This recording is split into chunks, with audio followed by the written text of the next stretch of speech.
Without payment আমি অ্যাওয়ার্ডে যাই না। তো আমি আসলে পড়াশোনা নিয়ে ফ্রি টাইমে বিজি থাকি। দুবাই থেকে আমার অনেকগুলো ড্রেস আনা হয়েছে। আমাকে যদি সালামি দেন 1 লাখ টাকাই সালামি দিতে হবে, আদারওয়াইজ আমি সালামি নিব না। বাই দ্য ওয়ে, আমি আজকে অ্যাওয়ার্ড নিতে আসিনি, আমি আজকে অ্যাওয়ার্ড দিতে এসেছি। ড্রেস তো অলওয়েজই আমার এক একটা অ্যাওয়ার্ডের জন্য স্পেশাল করা থাকে। সো আজকে ব্ল্যাক পরেছি, এই হচ্ছে ব্যাপার। ড্রেসটা আমি বলেছিলাম যে দুবাই থেকে আমার অনেকগুলো ড্রেস আনা হয়েছে, 6টার মধ্যে আজকে মনে হয় 3 নাম্বার পরা হলো।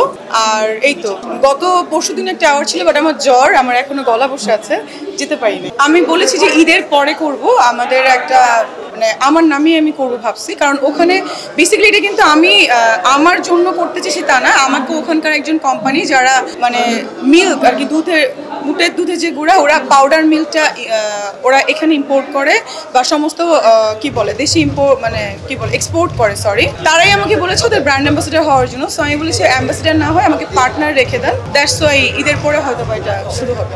সালামি তো যারা মানে ওইটা না, এটা হচ্ছে জাস্ট বলা, just one kinds of fun, যে আমাকে যদি সালামি দেন 1 লাখ টাকাই সালামি দিতে হবে, আদারওয়াইজ আমি সালামি নিব না, এটাই বলেছি। বাট মিনিমাম না, মিনিমাম তো দেওয়াই হয়, আমার কাজিনরা আমার ফ্রেন্ডরা আমাকে দেয়। আমি যে রুমা আপু, মোহন আপু সবার থেকে 500 টাকা সালামি পেয়েছিলাম।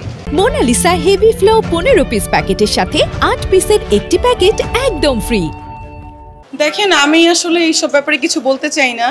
এটা যিনি দিয়েছেন তিনিই ভালো বলতে পারবেন কেন দিয়েছেন, আর এই ব্যাপারে আসলে আমার মন্তব্য করাটা আসলে উচিত না, কারণ আমি তো আইনজীবী না আর আমি উপস্থাপিকাও না।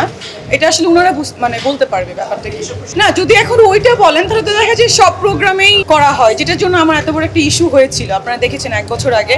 তো আসলে তো সব প্রোগ্রামেই আসলে উপস্থাপকরা অনেক সময় থাকে যে প্ল্যান করে আমাদেরও কিন্তু অনেক প্রোগ্রামে দেখা যায় যে প্ল্যান করে করছে, যে দেখো শো হিট করবো, আমরা চাই যে কি করলে হিট হবে, যেটা করবো সেটা এগ্রি কিনা। তো আমরাও কিন্তু অনেক ক্ষেত্রে এগ্রি হয়ে প্রোগ্রামগুলো করি, কিন্তু মানে ভাইরাল হওয়ার জন্য বা অনেক কিছু হওয়ার জন্য, কিন্তু বাইরের দর্শকরা মনে করে এটা আমাদের অপমান করা হচ্ছে, বাট অনেক ক্ষেত্রে ওর অপমান করাও হয়, মানে সব মিলে আসলে থাকে। এখন উনারকে যেভাবে করেছে সেটা আসলে উনার ব্যাপার, এটা আমি জানি। বাই দ্য ওয়ে, আমি আজকে অ্যাওয়ার্ড নিতে আসিনি, আমি আজকে অ্যাওয়ার্ড দিতে এসেছি, ঠিক আছে? সো আমি বলতে পারবো না, আর যেখানে আমাকে অ্যাওয়ার্ড দেওয়া হয় না সেখানে আমি যাই না। আর এখানে এসেছি আমার একটা পারফরমেন্স করার কথা এবং আমার অ্যাওয়ার্ড দেওয়ার কথা সবাইকে, সেজন্য। আর Piyal is very close to me, that's why I am here. আর সেকেন্ড থিং ইজ হচ্ছে, আমাকে যারা অন্য জায়গায় অ্যাওয়ার্ডে নিয়ে যায় তারা কিন্তু আমাকে পেমেন্ট করে। উইদাউট পেমেন্ট আমি অ্যাওয়ার্ডে যাই না। কে যায় কে যায় না এটা আসলে তাদের ব্যাপার। আর আপনার একটা কথা এসে আমাকে দীর্ঘদিন কাজে পাওয়া যাচ্ছে না, এটা আসলে না।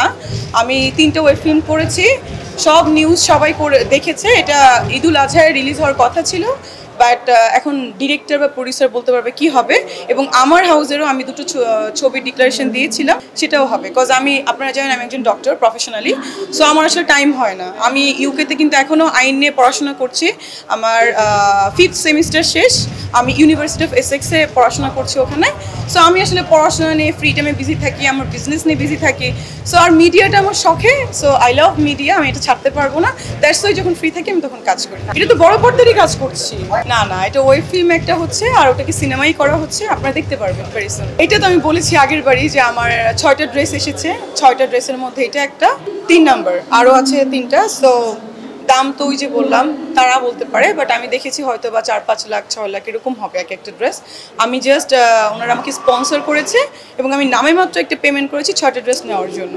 না, আমার ড্রেসে কোনো অশ্লীলতা আমি খুঁজে পাইনি বলেই পরেছি। আর যে যেটা ড্রেস পরবে সে অবশ্যই 18+, সো এটা আসলে তার উপর ডিপেন্ড করে সে ড্রেস পরবে কি পরবে না। আর যে নোটিশ পাঠিয়েছে এটা তারই ব্যাপার, সে মানে কেন পাঠিয়েছে আসলে এই ব্যাপারে আমি ভাই ক্রিকেট খেলা ভালো পারি, কিন্তু আমার মনে হয়েছে যে মাঠে যে ক্রিকেট খেলতে পারবো না, দ্যাটস ওয়াই আমি কিন্তু খেলায় যাই নাই, কারণ যেটা আমি পারবো না সেটা আমি করবো না। সো এখন যিনি নোটিশটা পাঠিয়েছেন এটা একান্তই তার ব্যাপার। এটা আমি আসলে কিভাবে বলবো, আমি দেশে ছিলাম না, আমি আসছি এই যে 2 দিন হলো। ওকে, সো উটের দুধ নিয়ে আমি বললাম এটা আমি ঈদের পরে করবো, এবং অফকোর্স আমি করবো, সিরিয়াস আমি করবো। এবং আমি অলরেডি অনেক পার্টনার বাংলাদেশেও পেয়ে গেছে।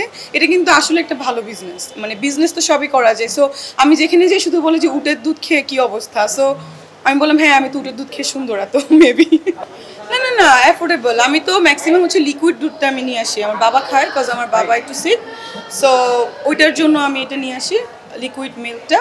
কিন্তু এটা তো আসলে লিকুইড মিল্ক ইম্পোর্ট করা ভেরি ডিফিকাল্ট, তার জন্য আমরা পাউডার মিল্কটা। আচ্ছা, আপনি কিভাবে জানলেন আমার অনেক টাকা? নো, আমি কখনোই বলিনি। সালামি 1-2 লাখ টাকা বছরে আসে একবার ঈদ, আমি একবার যদি 1-2 লাখ সালামি আমার বছর চলবে কিভাবে?